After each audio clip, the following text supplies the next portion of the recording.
little chilly out there. Hi everybody, I'm Blayne coming to you again from the best Bigfoot barn show on YouTube. I'll just put my feet up here on my pop case coffee table. Okay, so today's special show,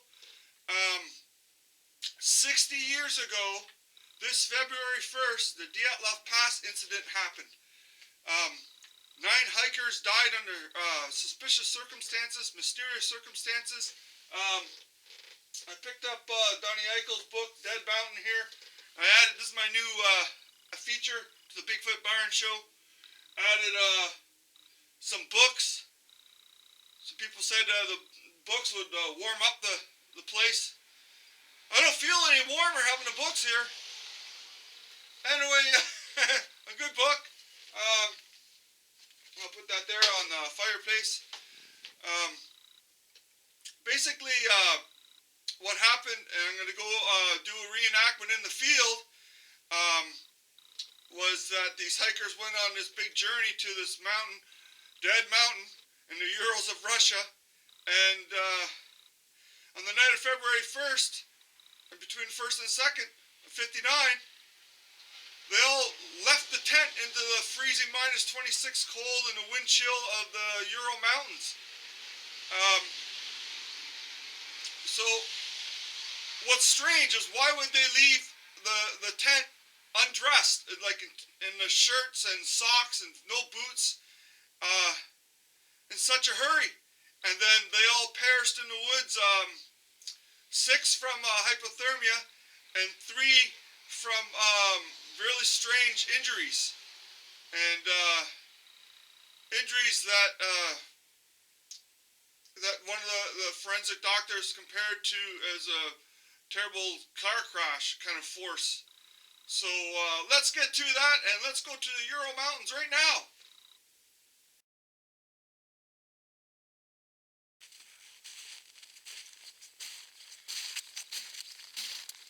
Okay, so on February 1st, 1959, Igor Dyatlov led an expedition of 10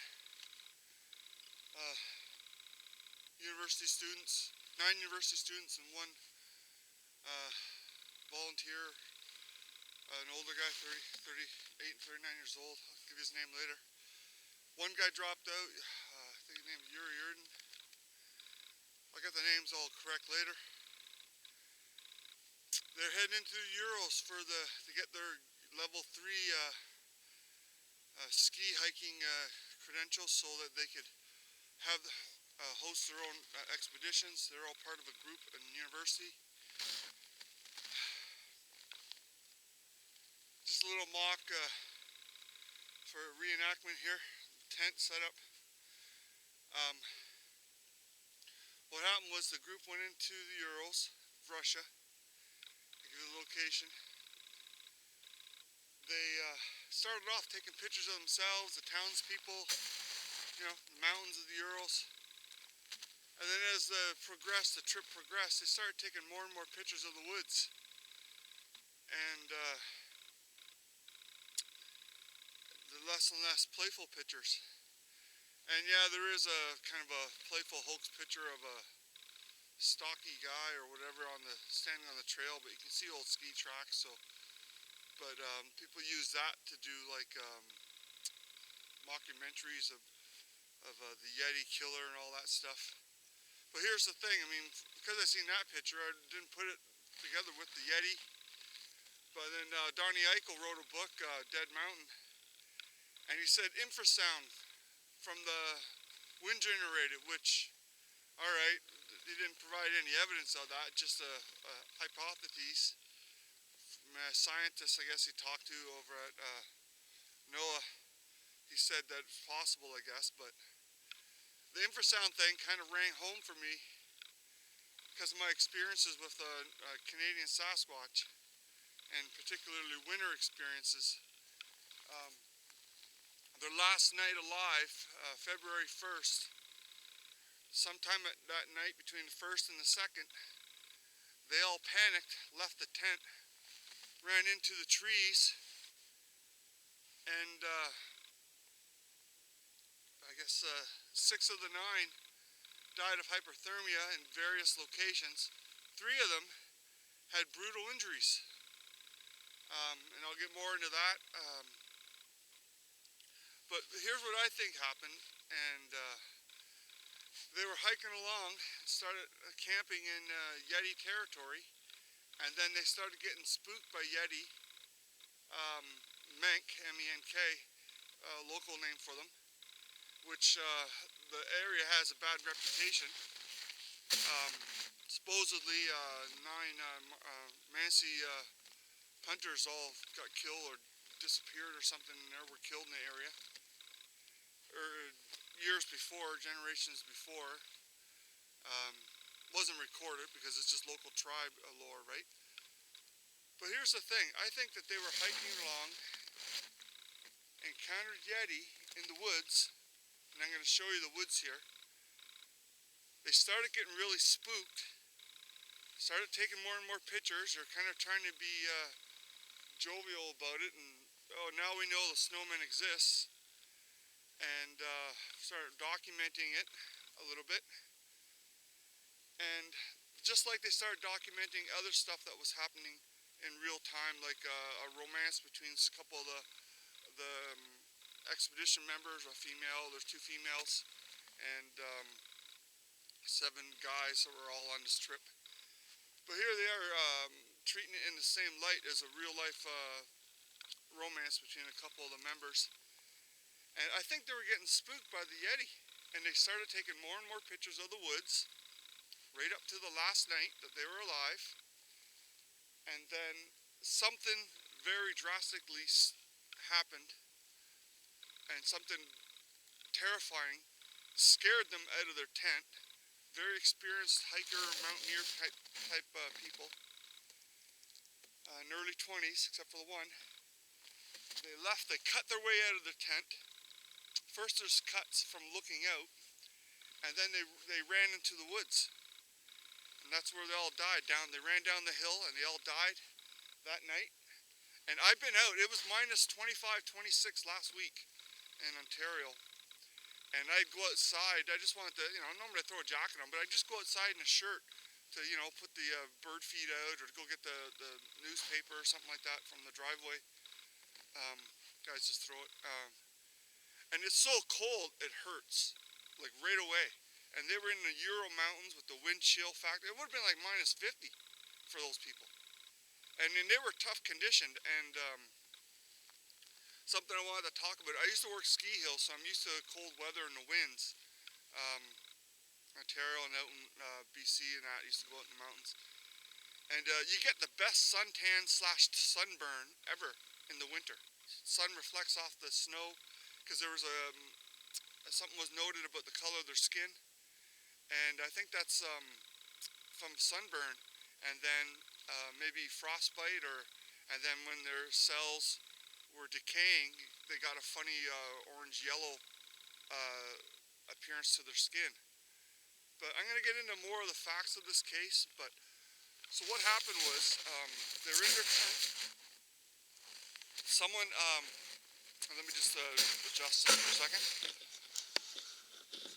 One of the guys started taking pictures out at nighttime of a light.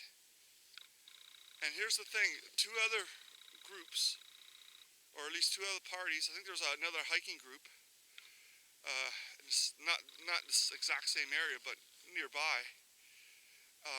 And a miner and a woodsman guy who was taking care of a forest area and make sure there's no poachers. They seen this UFO, and it hovered. And then when the UFO noticed the person, or the 2 people, it went right towards them. And these are big, burly, tough guys, miner or forest worker kind of guy. And they hid in fear of this UFO that came right over them. And then after a few moments, the thing took off, unballistic flight pattern, that means not straight. And then there's a big crack noise, which could have been the sound barrier being broken. So that could have happened too, where that that light UFO came over them.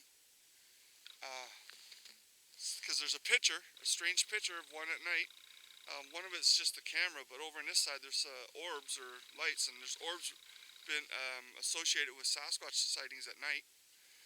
And might have came right over, and that could have scared them in where they were looking at it, or they were being hit with infrasound from the Yeti. And I've had encounters in the winter with Sasquatch in Ontario where they didn't leave any prints. Okay, so a lot of my pictures just came off the internet, but there's a Dyatlov Pass incident forum. Go there, check out all the theories, from avalanche to the army attacking to the Mansi tribe attacking to rockets exploding overhead to UFOs or wind generated infrasound. But my favorite is the Yeti, because I've had the exact same incident happen with me where they're outside my tent and they hit me with screams and infrasound and even mind speak, and then there was no prints in the sand or snow. So anyway, what happened was they set their tent up on the eastern slope of the mountain there. Then something scared them out of their tent, and they cut holes and openings in the tent and made their way to the tree line about a click and a half away, where they all died. 6 from hypothermia exposure. 3 of them tried to make their way back to the tent, including Igor. Other 3 had really weird injuries. One had this contusion on the head. Another one had broken ribs and I think a twisted neck. And Zina was missing her eyes and tongue. Pretty creepy. Now, I spotted something in the old pictures right there. I'm like, wow, that's really dark for just a stump. And you know what? It has a bit of a gorilla shape to it there. So then I started looking closer at these other old pictures. And yeah, lots of pictures of the forest and the tent. And then I noticed something in this picture when I brightened it up a little bit. Check this out, right here, right behind the tent, but 20 feet away inside their campsite. There's a Yeti peeking around a tree, right there. It's got the gorilla face. Now, that's a little bit fried for you, but on my end of things, it's a lot clearer, and I played with the lighting. So here's a 6-foot Yeti, I guess it's a juvie, right inside their tent, creeping out the hikers. And it's no wonder that they decided to set up their tent on the last night on the mountainside, but I guess that wasn't enough to protect them. And this guy's right there, and they were following him. You could see them in other pictures. Just go check them out. And here's the pictures of the orbs that they were taking. This one kind of looks like a plane, but you can see the top of the mountain there, and then that one there was moving just like the other one, and they were taking these pictures. Here's the tree that some of them died under, and it's broken branches, so I guess they're trying to get a fire going. And here's the tree now. You can go visit it and see where they broke off branches. And yeah, pretty scary incident. And here's one of the last known pictures of the group as they skied off into the storm and to their doom. I see the Sasquatch Yeti in the pictures, the old pictures. There was a reason they were taking pictures of all the woods. You know, started off pictures of each other, pictures of the scenery, and then they all started taking pictures of the woods like they were scared. And I could see why if the Yeti or the Menk were MENK were raiding their campsite, spooking them. Then I could see why they set up their campsite on the mountainside that last night. But that's not going to stop them from territorial Yeti. So anyway, thanks for watching. Hit like, subscribe, share, whatever you want to do. I got links here somewhere to my Kung Fu here. As you notice, I got my Christmas hat on for my daughter. Thanks. And this book's a good read. McCluskey's got a book, Mountain of the Dead. A lot of similar information. They're all pulling from the archives. Eichel's theory is wind-generated infrasound, and McCluskey has a different theory of events. So pick up those books if you want to find out more. There's also websites on the Dyatlov Pass. So pretty scary, and I'm pretty sure the Yeti had something to do with the strange deaths of those people. Remember, this is 9 years, or what is it, 8 years before the Patterson footage. I almost had to use my toes to count there.